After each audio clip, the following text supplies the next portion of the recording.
podcast, I am going to speak about being a man in today's world.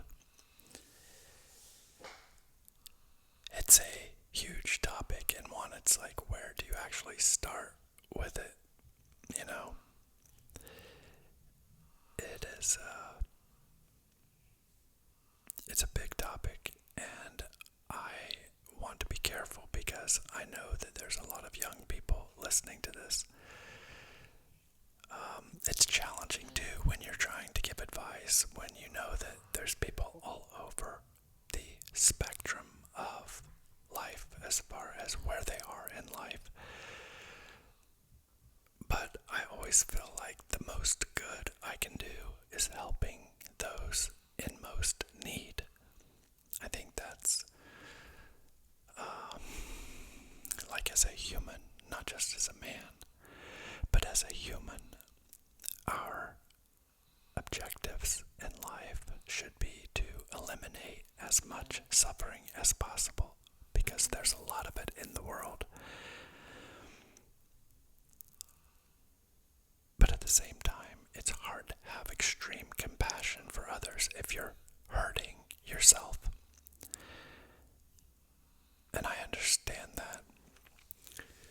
So I think we just kind of cover some basic topics of how to live and how to navigate through life. And no matter what part of the spectrum you are on of life, of where you are, if you're already comfortable and retired and don't need anything, or you're at the very bottom and struggling, we could all use refreshers on life's biggest lessons and life advice that can help us cope in this challenging world that we live in. It's interesting because I've talked many times about our ancestors and throughout life what mankind has had to endure in order to live, how to survive.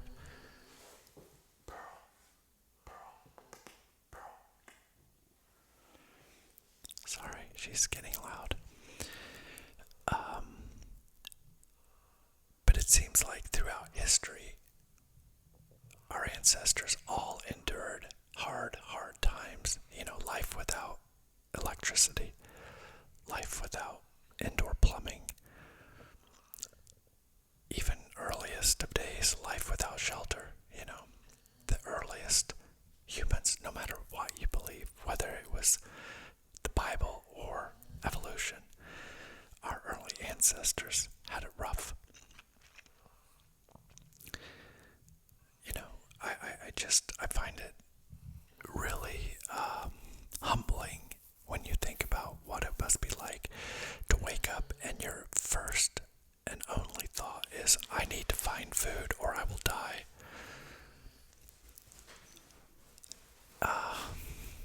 It must have been extremely challenging. So, keeping in mind that if you're listening to me, you have electricity, you have some sort of internet, you have, your life is greater than many kings of the past. As the poorest among us, you have comforts that our ancestors never knew. So keeping in mind that we are living in a challenging time, but also the most comfortable time in history as far as being physically comfortable. Electricity, heat, air, transportation, technology, communication, all these entertainment, all these things that we have that our ancestors never had. So keeping that in mind is always good. Expectations are another aspect of life that I think get a lot of people in a bad spot because they expect more. They expect more than what should be expected. I will give an example about when I go to Taco Bell. It doesn't happen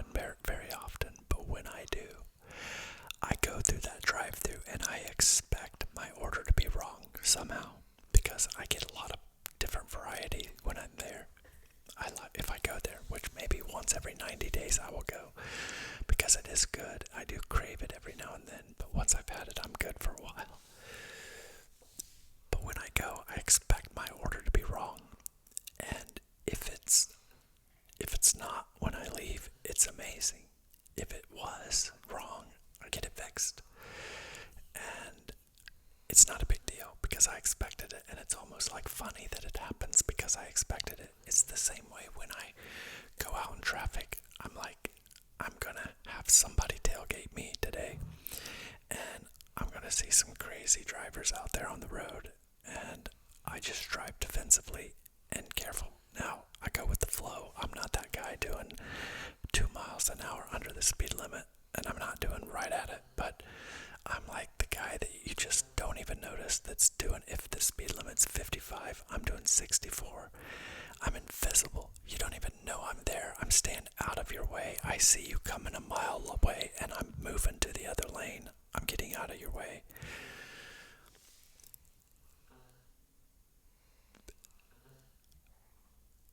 I know so many people that get so enraged in traffic.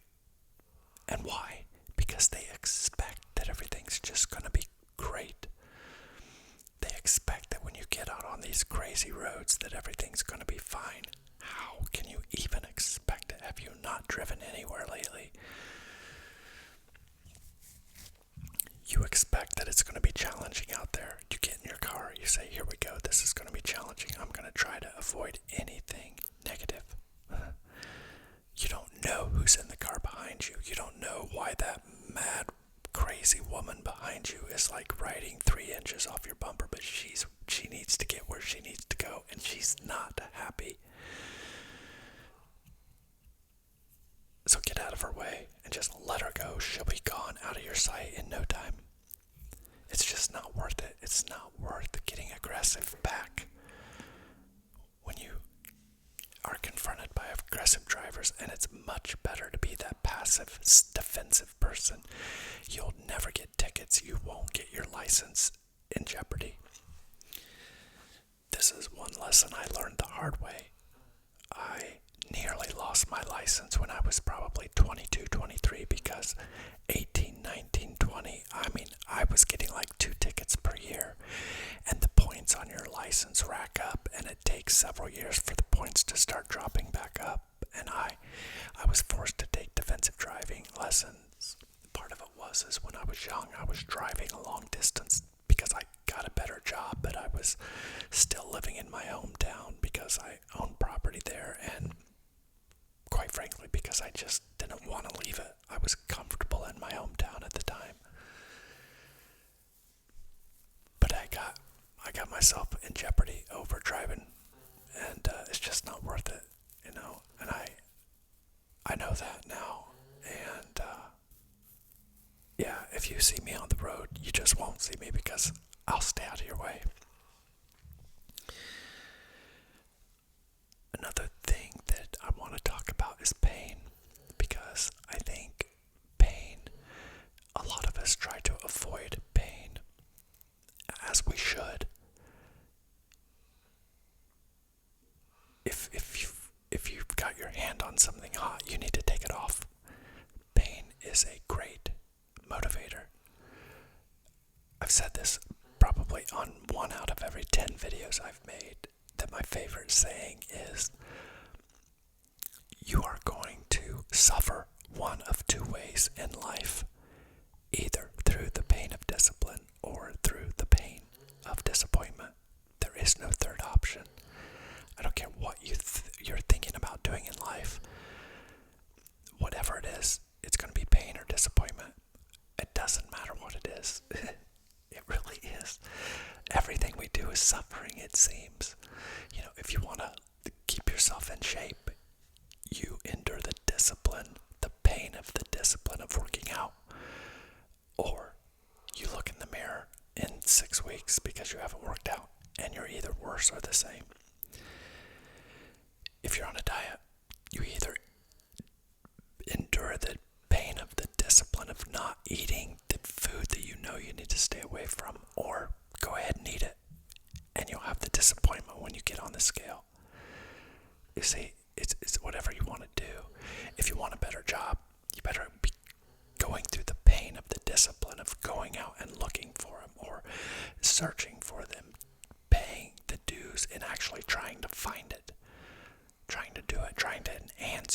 bills, trying to increase your worth. The discipline of that, or don't sit around and complain and say, I just can't get one. I just can't get a better job. And you won't. But you'll have the disappointment of staying where you are. So it's critical that we use pain to propel our life forward. Jordan Peterson says, pick up the heaviest load you can carry and carry it. I heard Elon Musk say recently, if you work 100 hours a week and the guy next to you works 40 and you're both doing the exact same thing, you will have in 4 months what takes him a year to get. And there's so many people that out there that do what's the least I can do and keep my job. What's the least I can do and pay my bills? There's just a lot of people out there like that, and a lot of it, I'm not criticizing those people. If they're comfortable, everybody's comfort level is different. If you're comfortable that way, by all means, live. We're free to live however we want. But typically, if this information is relevant to you, it's probably because you want to be in a better place than where you are now. And that's because you haven't reached your comfort level yet. And that's why it's important that you do something, that you pick something. You have to be doing something to get ahead. And you probably need to do it a lot. And I hate giving this message because I know so many people just don't like to hear it, but I believe it's true. Let me fix her.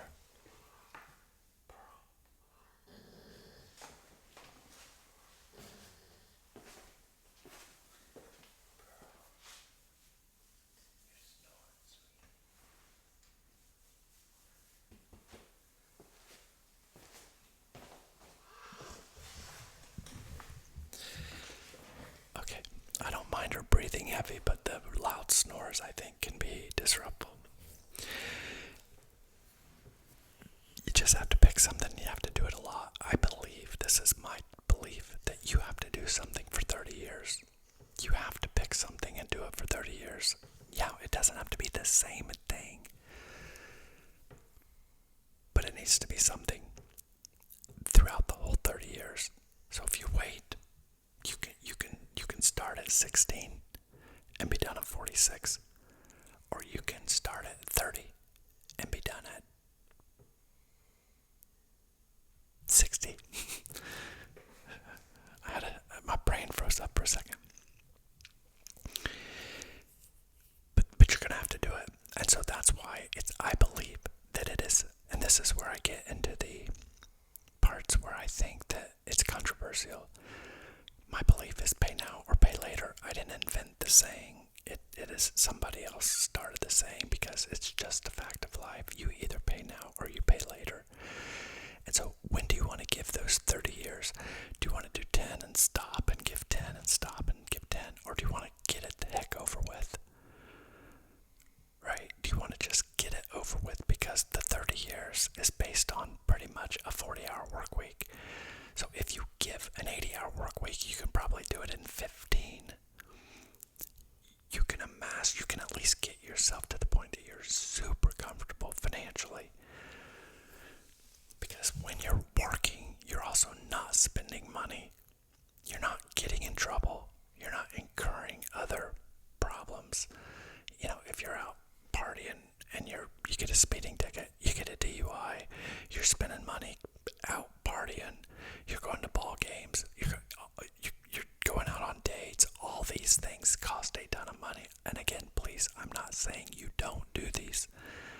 I'm just saying you can't do these a lot when you're trying to build, when you're trying to become a man, when you're trying to accomplish your goals and become the person you want to be.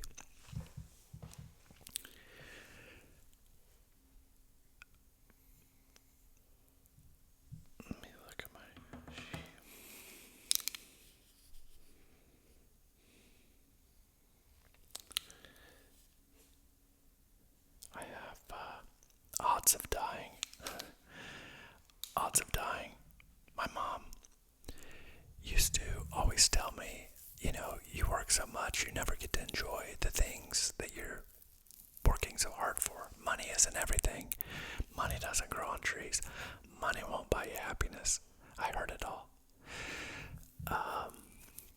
But most of the people saying that have never had money. That included my mom. Now, I get my mom just wanted me to be happy. And I was happy as long as I was progressing. If I could see myself getting closer to where I wanted to be, progress feels good.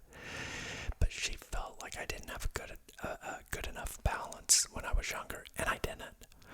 I will officially say I was a workaholic. I was digging out of a hole. I knew I had to work harder than the next guy if I was going to end up where I wanted to be. And I was willing to pay that price. And I knew if I didn't do it, nobody else would. Now, I didn't know if it would work, but it did. The risk. This was my mom's theory. If something bad happens to you, all of it was for nothing. Yep, you're right. If in the middle of what I was doing, in the middle of working to accomplish my goal, I had experienced all that delayed gratification. I didn't ever buy a sports car, or, I didn't have the house that I live in now. I delayed doing a lot of things. I was working 80 hours a week. I was working at a job I really didn't like.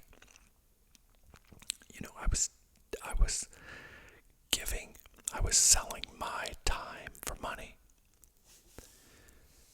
Because I feel like happiness is a recipe. It's not like I thought money would make me happy. I am not some money-hungry, greedy, mean person. I'm not. I wanted a decent life with enough money that I didn't have to work anymore. And I wanted to be able to have animals that I could afford to take care of, and that I could love, and they would love me back. And if a good woman came into the picture, I would gladly add that to the recipe mix. So when I was young, and I don't know how I got this lucky, but I really, I don't know when it happened, maybe 12 or 13, I understood money. I had a 4th grade teacher that did a really good job explaining money and survival for some reason. He was a 4th grade teacher. Anyway, he's a black dude too. Anyway, just a great guy, and he's passed away since, but he was just awesome. He really was. And he taught me about money, and I realized I was poor. I realized my family was poor, and I started really thinking about money, and realizing that I didn't want to be poor. And I knew from an early age that money wasn't going to make me happy. But I knew I had to have it to be happy. It was just one of the ingredients I had to have in the entire recipe. I could have a dog, but if I was broke and couldn't afford vet care for it, I wasn't going to be happy. The dog would bring me moments of happiness, but overall my well-being, I would have been unhappy because I didn't have it all. I didn't have everything that I need for happiness. Now, most of you know, I am single. I'm not married. I don't have kids. I'd sacrifice that. I have had many relationships that didn't work out. My longest one was 10 years. So I have a track record of maintaining a relationship. I know how good love feels. But I also know what misery feels like when you're with the wrong person. And when I contrast those two, the pleasure of love and the pain of being with someone, you're miserable with, I will tell you that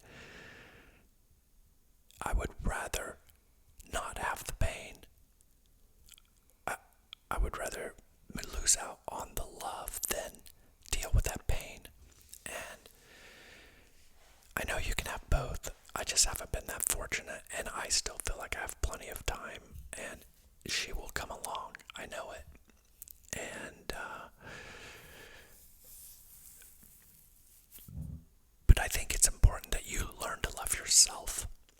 That's how you become comfortable alone. That's how you can't love something else if you don't love yourself. That's what I believe. And I think that most men get a girl because they're trying to fix themselves and they think that the girl is missing and that's why they're broken. And it's not the case. The girl cannot fix your brokenness. So you have to fix your brokenness first. And that happens through this process of becoming a man, doing the things, collecting all the ingredients in the recipe for happiness. Because you, again, you can't make someone else happy if you're not happy. So you can't love someone if you don't love yourself. And you can't make someone else happy if you're not already happy. It just isn't going to happen. So you need self-love and you need happiness. You do. And you need happiness regardless what happens with that woman. And this is another thing that men do with women. They become insecure. They become jealous. And it is those are horrible traits to present to a woman. A man should be happy, comfortable, be able to take care of himself without the need of a woman. She is there to enhance his life.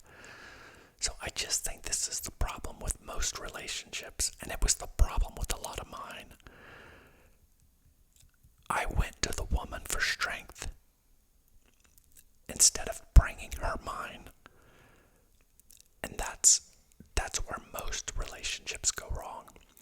And so I feel like the man has a responsibility to provide for himself. And if the woman wants to come along and enhance and contribute, great. But that man should be stable and strong without.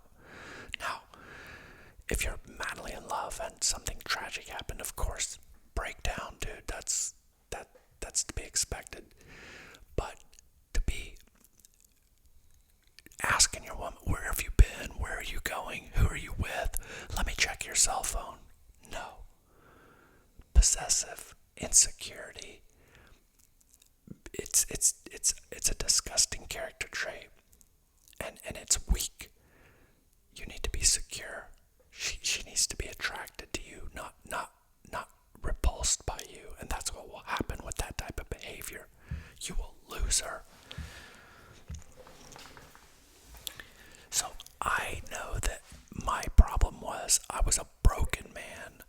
When I was young, I was broken. But I was working on fixing myself. And I think in those times that you can find someone who wants to come along with you on that journey, who wants to support you, who's not going to get in your way, who could be like just a partner. And it's possible. Again, it just didn't happen for me. But if you found that person, don't lose her. I'm just saying, if you haven't found her, that's not the answer. That's not what's missing to make you a man. You have to become that person on your own. And think about it this way. As you work, I promise you the women I can attract today are way better than the women I could have attracted when I was 25. And in poverty and digging my way out, I remember. So keep that in mind. Ultimately, the odds of dying was that particular section's subject. The point being,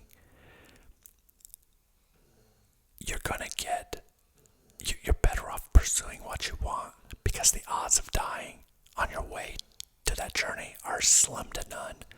There is probably a 93% chance you will not die on the way, and only a 7% chance that you will.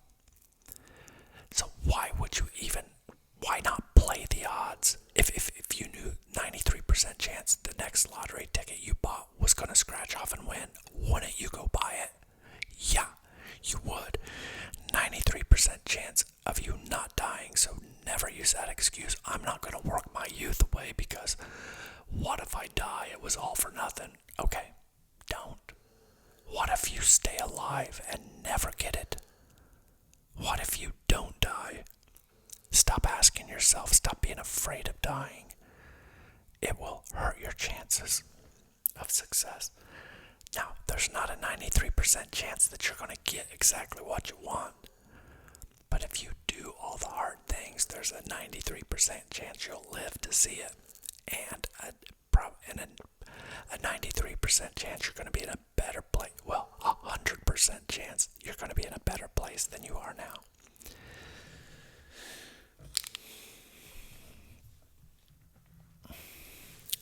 Here's another one. The more I repeat this, the better I feel. If they don't have what you want, don't listen to what they say. There's no greater waste of time than justifying your actions to people who have a life you don't want.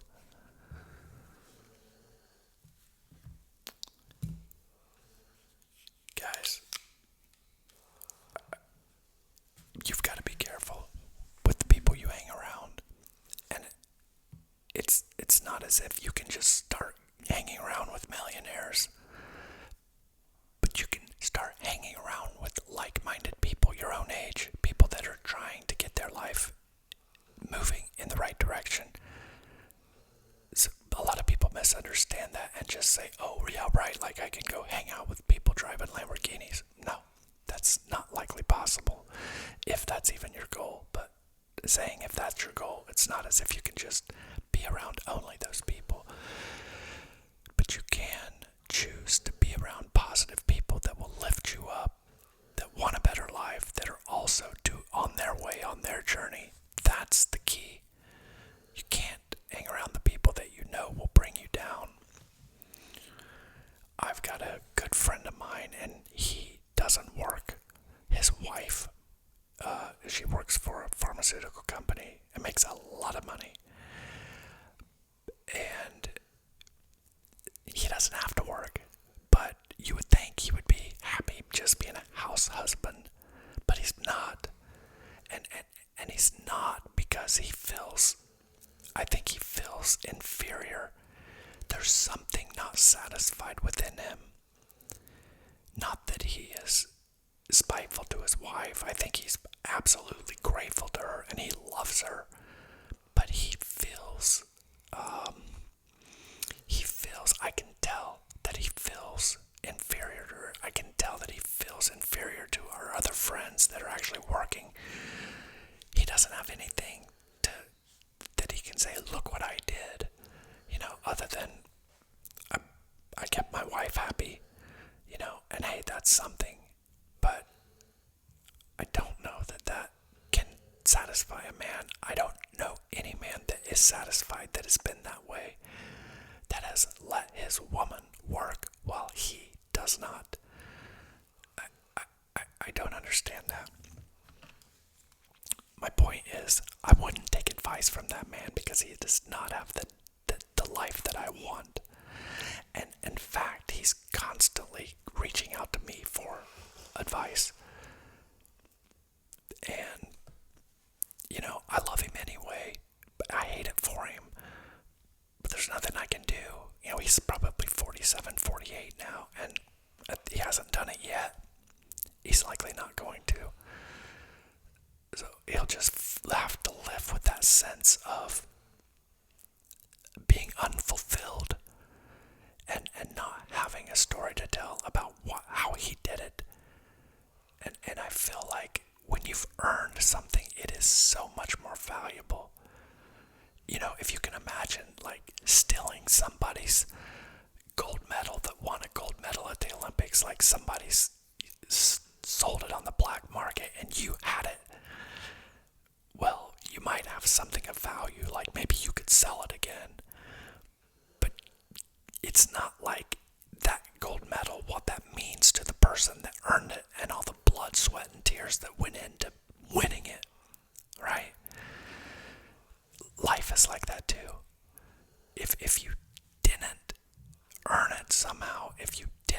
something. Even me, look, I was a janitor. I worked at a fast food restaurant first. I was a janitor, carpet cleaner. I worked in a factory. I sold washers and dryers. I sold boom boxes and CD players and VCRs back in the day. And then I moved to selling cars, and then I became a finance manager, and then I became a sales manager, and then I became a general manager, and then I became a realtor. But all those stepping stones, those are just normal, everyday jobs, but it created a wonderful life for me, and it can do the same for you. People that are telling you it can't be done, it's not true. It's not true. It can be done.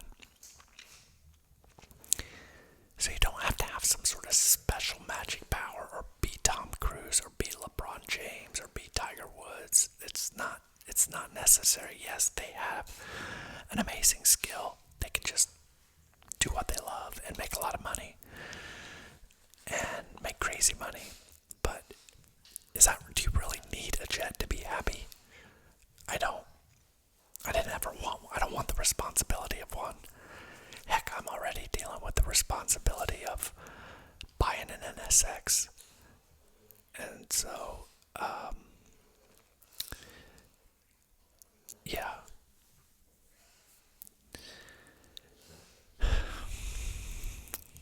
What's next? How much time do we have left? Okay, I made some notes. That's what I'm looking at. This is a good one.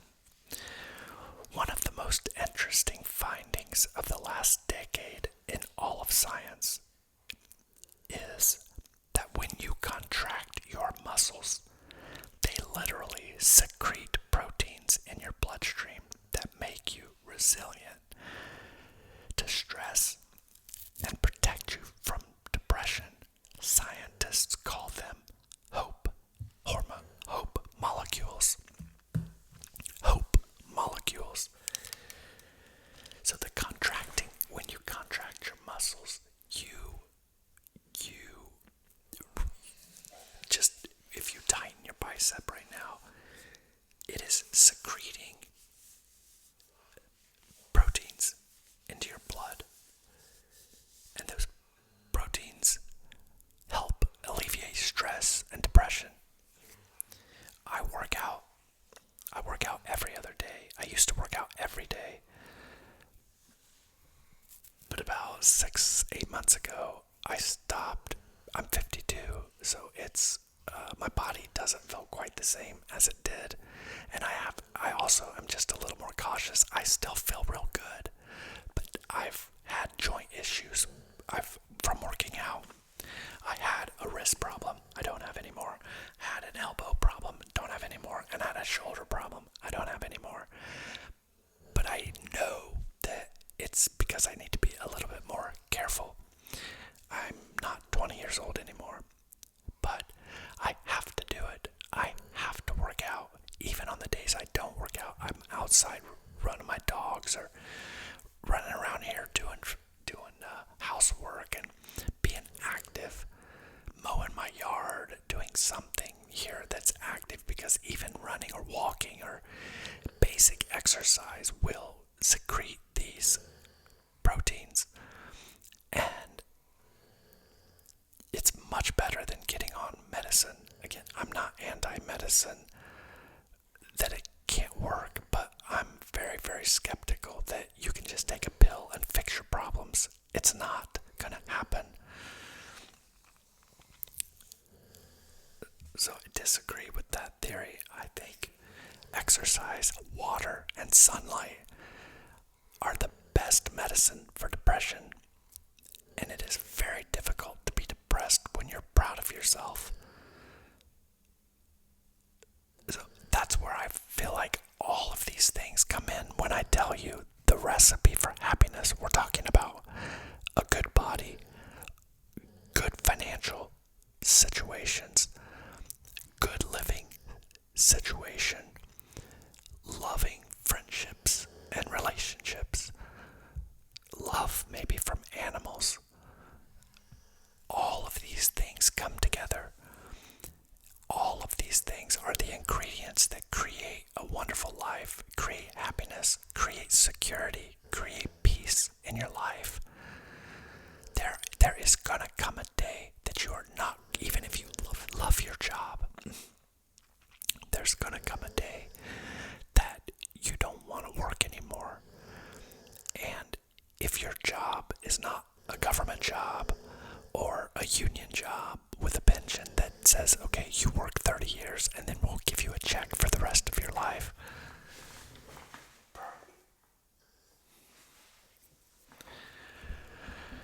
then you're going to have to pile money up. And so this is how you live. You work hard, you're diligent, you're smart, you're getting yourself ahead. You're saving money, you're investing money, you're piling that money up. And then one day, you're going to live off of it, and you're going to spend it. And hopefully you get to the point where your last check bounces, or you leave a legacy for your family. A lot of things can happen. For me, if I don't find anybody, then I'll leave. I'm not going to let my last check bounce. I'm sure I'm going to die with money because I spend less than I make. And that's really all there is to savings. Spending less than you make and making good investment decisions. So all of these things, being capable of violence but not doing it helps you be secure in who you are, knowing you can protect yourself but not being aggressive, being a good citizen, being a good American if you're in America, where you're respectful of your fellow man. Pearl. Good God, she's aggressive tonight.